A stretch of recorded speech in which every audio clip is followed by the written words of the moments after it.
യെശയ്യാ പ്രവാചകൻ്റെ പുസ്തകം 52-ാം അധ്യായം 2-ാം വചനം ഇങ്ങനെ പറയുകയാണ്: ബന്ധനസ്ഥയായ ജെറുസലേമേ, പൊടിയിൽ നിന്ന് തട്ടിക്കുടഞ്ഞ് എഴുന്നേൽക്കുക.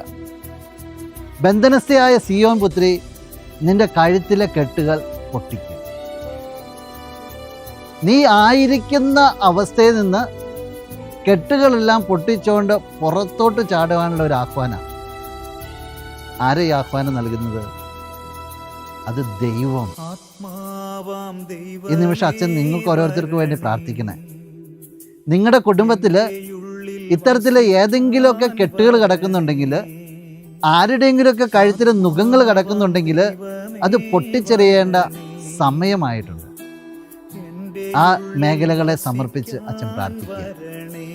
ഒരു നിമിഷം ഒന്ന് കണ്ണുകൾ അടച്ച് നിങ്ങളുടെ കുടുംബാംഗങ്ങളെല്ലാം ഒന്ന് മനസ്സിലോർത്ത്, ഒപ്പം നിങ്ങളെ കൂടെ ഒന്ന് ചേർത്ത് വെച്ച്, ഇത്തരത്തിലുള്ള കെട്ടുകൾ, ഇത്തരത്തിലുള്ള ബന്ധനാവസ്ഥകൾ ആർക്കെങ്കിലും ഉണ്ടെങ്കിൽ, നിങ്ങൾ ആരെയും വിധിക്കണ്ട, ആർക്കെങ്കിലും ഉണ്ടെങ്കിൽ ഒരു നിമിഷം ഈ പ്രാർത്ഥനയിലേക്ക് ഒന്ന് ചേർത്ത് വെച്ച് അച്ഛൻ പ്രാർത്ഥിക്കുമ്പോൾ അവർക്ക് വിടുതൽ അനുഭവിക്കാനായിട്ട് ഇടവരട്ടെ. നല്ലവനായ കർത്താവേ, എൻ്റെ മുമ്പിലായിരിക്കുന്ന ഈ കുടുംബത്തെ, ഈ കുടുംബാംഗങ്ങളെല്ലാം പ്രത്യേകമായിട്ട് സമർപ്പിക്കുകയാണ്. എല്ലാ കെട്ടുകളും പൊട്ടിച്ച് പുറത്തോട്ട് ചാടാനാണല്ലോ ഇന്നേ ദിവസം നീ ആഹ്വാനം ചെയ്തത്. ഈ വ്യക്തികളെല്ലാം സമർപ്പിക്കുകയാണ്.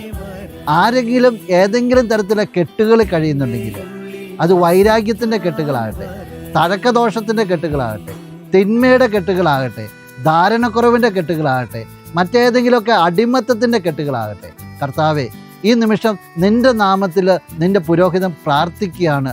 എല്ലാ കെട്ടുകളിൽ നിന്നും ഇവർക്ക് സ്വാതന്ത്ര്യം ഉണ്ടാകട്ടെ, ഇവർക്ക് വിടുതലുണ്ടാകട്ടെ എന്ന് പ്രാർത്ഥിക്കുന്നു. സന്തോഷം അനുഭവിക്കുവാനായിട്ട്, സമാധാനം അനുഭവിക്കാനായിട്ട്, നിന്നെ മഹത്വപ്പെടുത്തുവാനായിട്ട് ഇവർക്ക് ഇടവരട്ടെ എന്ന് പ്രത്യേകമായിട്ട് പ്രാർത്ഥിക്കുകയാണ്. വിടുതലുകൾ ഈ രാത്രി തന്നെ ഈ കുടുംബത്തിൽ, ഈ വ്യക്തികളിൽ സംഭവിക്കട്ടെ. ഈശോയെ, ഈ നിമിഷം ഇവരെ ഓരോരുത്തരെയും, ഇവരുടെ ഭവനത്തെയും, ഇവരുടെ വസ്തുവകകളെയും, ഇവരുടെ സ്ഥലത്തെ എല്ലാം സമർപ്പിക്കുകയാണ്. നിന്റെ തിരുരക്തം എല്ലാ മേഖലകളിലേക്ക് ഒഴുകിക്കൊണ്ട് വിശുദ്ധീകരിക്കപ്പെടട്ടെ എന്ന് പ്രാർത്ഥിക്കുന്നു. ഏതെങ്കിലും മേഖലകളിൽ ഏതെങ്കിലും തരത്തിലെ കെട്ടുകൾ നിൽക്കുന്നുണ്ടെങ്കിൽ നിന്റെ നാമത്തിൽ അതെല്ലാം പൊട്ടിച്ചെറിയപ്പെടട്ടെ എന്ന് പ്രാർത്ഥിക്കുകയാണ്. ഈ രാത്രിയിൽ സമാധാനത്തോടുകൂടി, സന്തോഷത്തോടുകൂടി ഉറങ്ങുവാനായിട്ട് നിന്റെ മക്കൾക്ക് ഇടവരട്ടെ.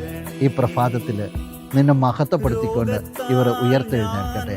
പുതിയ പ്രഭാതത്തിൽ പുതിയ ആനന്ദമായിട്ട് നടന്നു നീങ്ങുവാൻ ഇവർക്ക് അനുഗ്രഹം ലഭിക്കുന്നതാകട്ടെ. ഇപ്പോഴും എപ്പോഴും എന്നേക്കും. ആമേൻ.